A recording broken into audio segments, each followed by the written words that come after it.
Welcome back to Nomad Boatbuilding. I'm Mark Rutan and we're building the Bouchie Dory. Now this is our third and final episode focused on Lapstrake planking, and today we're going to look at fitting and a little bit of fastening of planks. Now if you're one of my Patreon supporters, stop watching here and go over to Patreon, where you will get a much longer version of this video where we get in deep with fitting of gains and a little bit of troubleshooting. Now for the rest of you, do not worry, I will not leave you hanging. This is not a bait and switch. You will get a complete video unto itself. But if you'd like to help support this channel, for as little as $2 a month, you can get full access to my Patreon-only content. And at the higher tiers, you get a thank you gift, and at the highest, you'll get some personalized mentorship if you choose. You can find links in the description. Now without further ado, let's get down to work. Surfaced fitting. And I've got my main registration mark at the center point lined up. And I'm just giving this thing the once over. Now the goal here is to make sure that I've got contact where the plank touches the frame, and then we want to make sure that there's good contact up at the lap. We want it to be nice even contact. So sometimes the plank might want to spring a little bit. So my check is if I use some gentle to moderate pressure, and I think about what does it take to hold this closed, just to account for any spring that might be there. And so if I can close it up with just very gentle pressure, I consider it a reasonable fit. Now, of course, I'm looking to see if do I have a gap here, and if I do, I might look underneath to see do I have a gap at the bottom. And if I don't have a gap down there, it could mean that my angle's not quite right. So if there's a gap up here, not on the inside, it might mean that I need to shift that plank up a little bit. If I bring it up, it rotates the plank a little and causes this relationship between these two planks to change. If I rotate it up and my lap closes up nicely, but then my plank is popping off the frame, then that's something else going on. So I might need to bring it back down. I might need to do a little bit more beveling on one of these planks to get it to fit just right. I still don't have the gains cut, so at both ends things are going to change a little bit once I cut the gains, of course. But for the most part, things are looking okay. This sort of transition area, as I call it, is always just a little bit odd to fit. Things are never quite sitting just exactly right immediately, but we'll finesse it. But for the most part, things are looking really nice. And all I'm really checking to see is, am I like 95 to 99% correct at this point? And through the midships, I want this to be, close to 100% correct. Towards the ends, I still have to cut the gain, so I know things are going to change. So if I'm like 95% there, I consider that pretty good. What I don't want to do is have a situation where I need to suddenly change the attitude of the plank radically to get it to fit right. If I look down on my frames, they're hitting my marks for the most part. Now the marks on this side were transferred from the other side, so there's always a chance that they're out by just a tiny hair. I'm not too worried about that. These planks are, exact copies of each other, and I'm not going to play around with trying to modify the shape of the plank in order to just hit some marks. As long as it's sitting nicely on the frames, it'll be fine. Once the boat's flipped over, we can tweak things a little bit if we absolutely have to. We shoot for a symmetrical boat, but symmetry is a very difficult thing to actually achieve. Even when you cut planks from the same piece of wood, one plank could do something totally different than the other. I'm going to put a couple buttons on here because things are looking good. I want to be able to put this right back in the exact same spot. If I need to shift it afterwards a little bit, I can still do that.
fitting our very last plank, the starboard shear plank.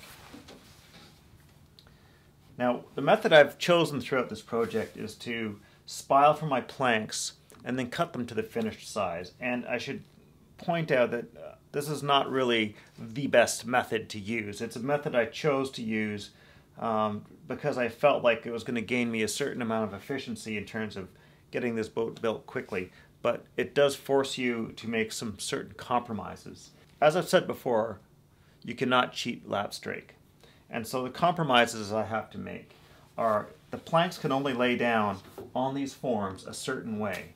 In order for this plank to sit down properly, it may not hit my marks on my frames or my lap line exactly right. I may find that there's spots where my lap is sitting just a hair high or a hair low, or my marks on my frames are out by just a little bit. I'm not too worried about that because I'm not that concerned about building this exactly to the lines as I drew them. You should be aware that this is the kind of thing that happens with this particular methodology I'm using here. The thing that would have been the better way to go to be more accurate about this is to leave a little bit of material on the lap side, let's say 1/8 of an inch, fitted the plank so that it laid nicely on all of my frames, and then gone underneath, taken a pencil and traced along the lower edge of this plank onto the back side of this one.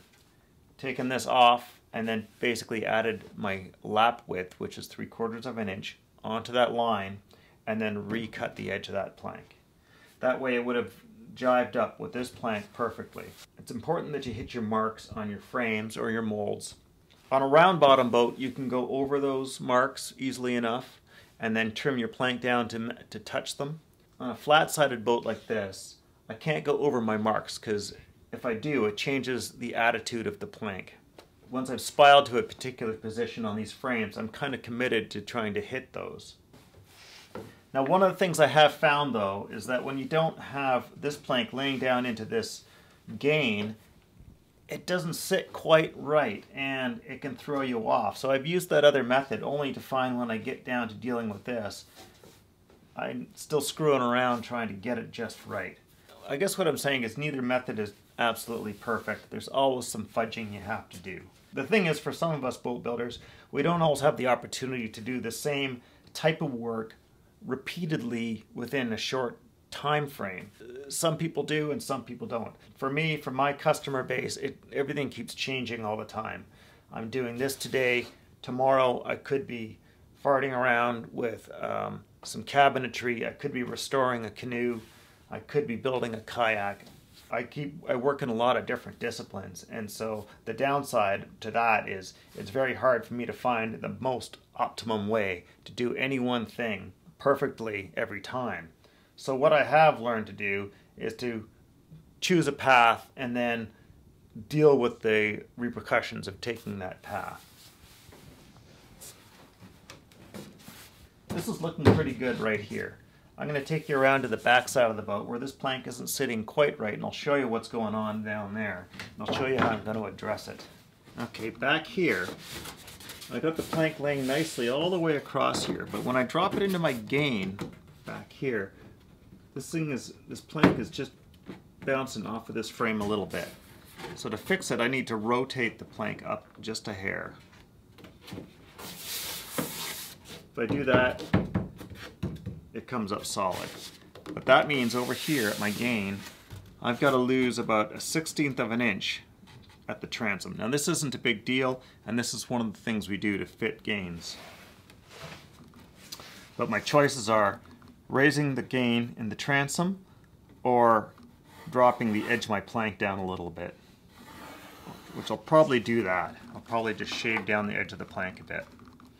Now of course that means this plank is now going to be sitting about 1/16 of an inch higher than the plank on the opposite side.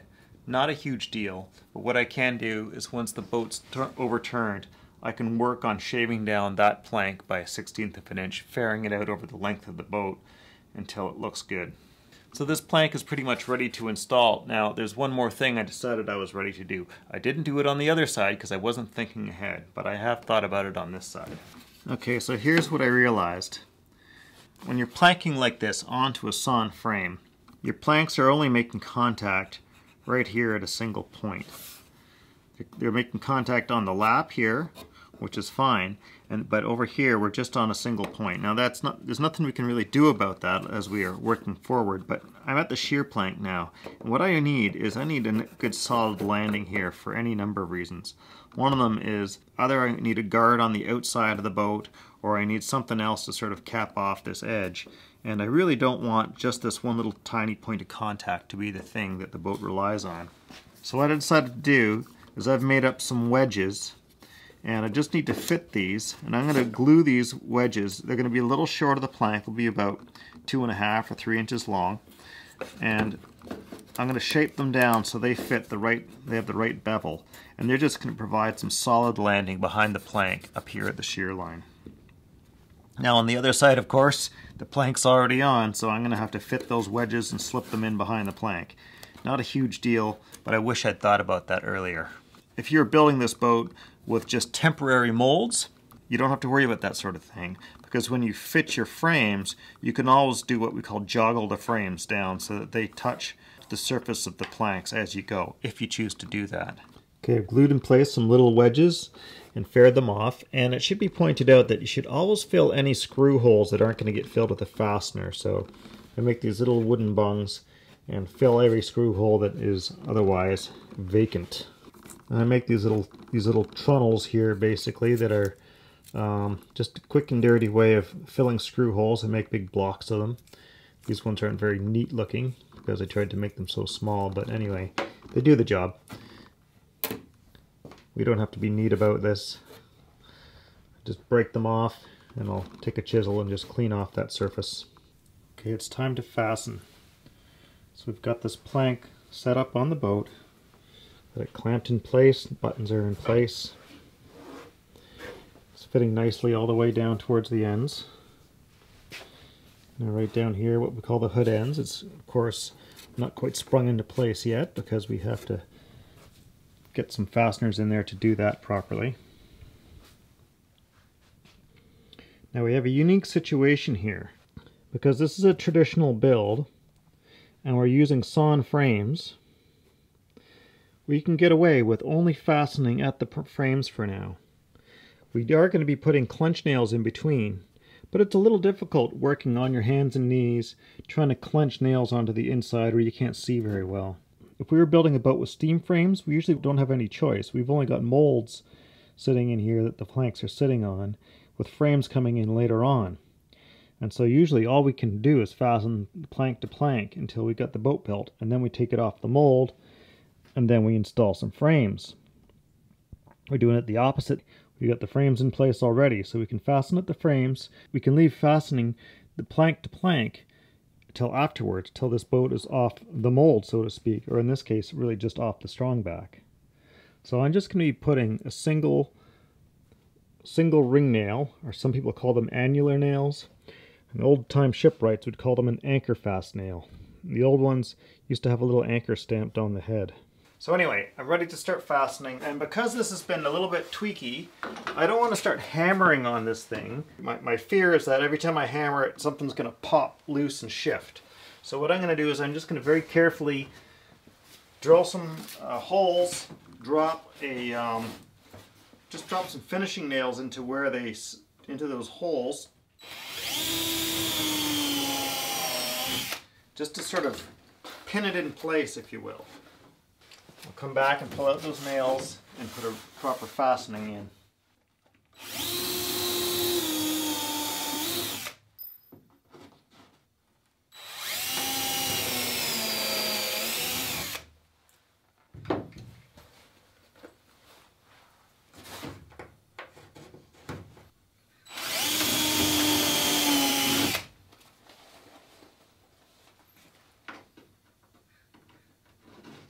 Okay, there we go. Everything looks like it's sitting okay. I'm just going to pop a little finishing nail in just under the transom here so it doesn't shift down, because it keeps wanting to jiggle down on me just a tiny bit.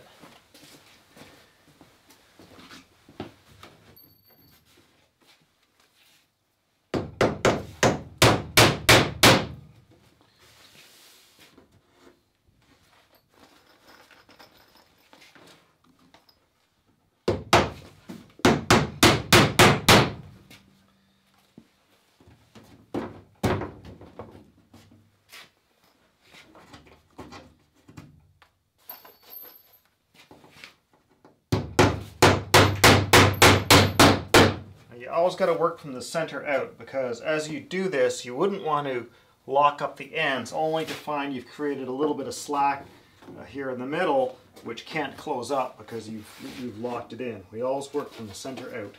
For the moment, I'm leaving these nails sitting a little bit proud. When you're hammering away at the mold like this, it tends to be a little bit bouncy. I'll come back later with a bucking iron behind the frames in order to drive them home, and that's going to give me a better chance of getting them sitting nice and flush, with less chance of damaging the planking by accident. Okay, so that locks it up. I just got to deal with the very ends now, the hood ends as we call them. Still have to pre-drill for those, so I'll just come back to that in a moment. Okay, so I'm just putting a few clamps on here to make sure this is really pinned into the right location.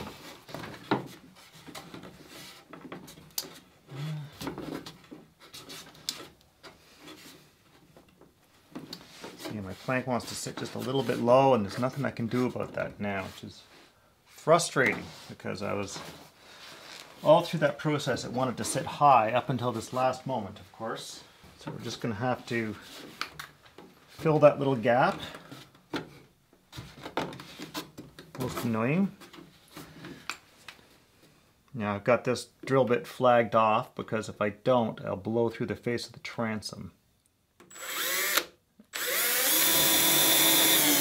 I'm angling these guys back just a little bit.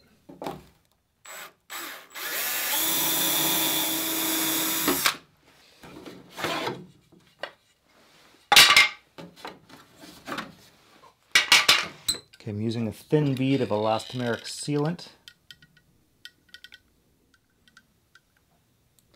Now I'd like to put a nice, generous amount down the back edge here, because there's always a gap between the planking and the edge of the transom. It's just a function of Lapstrake. It's almost impossible to avoid without doing some substantial, finicky carving on the transom.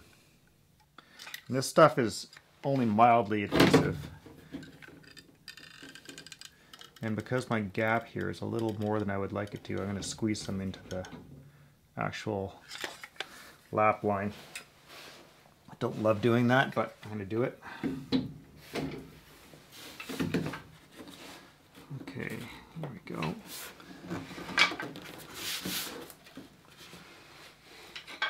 So I'm just going to get a few clamps on here.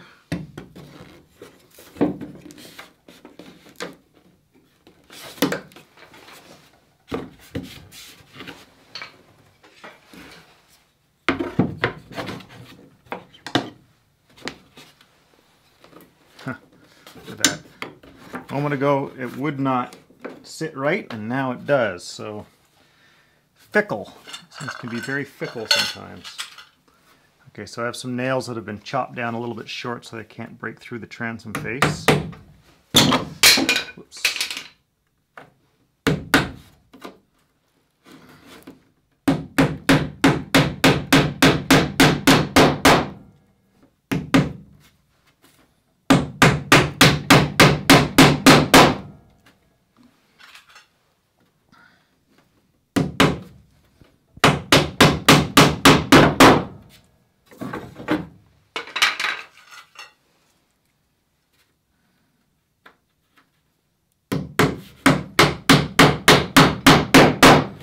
Beautiful. So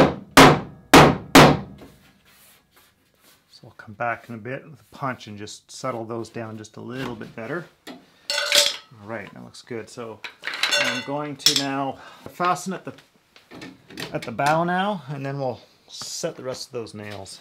Okay, still need to put sealant in here, but I'm just going to pre-drill some holes first.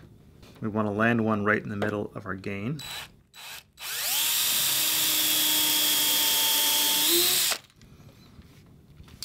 Now we want to eyeball where our next ones are going to go. Our next one's going to go down here. And I determined if we have one down here, we want to split that difference and have one right in between the two. So that's going to be about here.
Beautiful.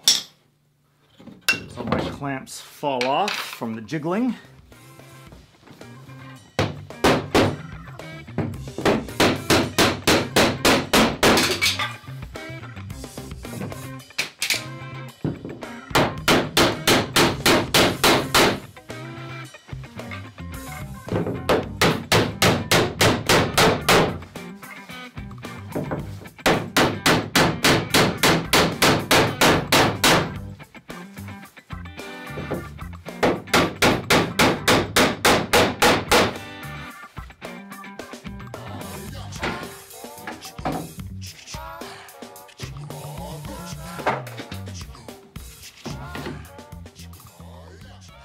Got more fastening to do once the boat's turned over, but for now, the planking is done.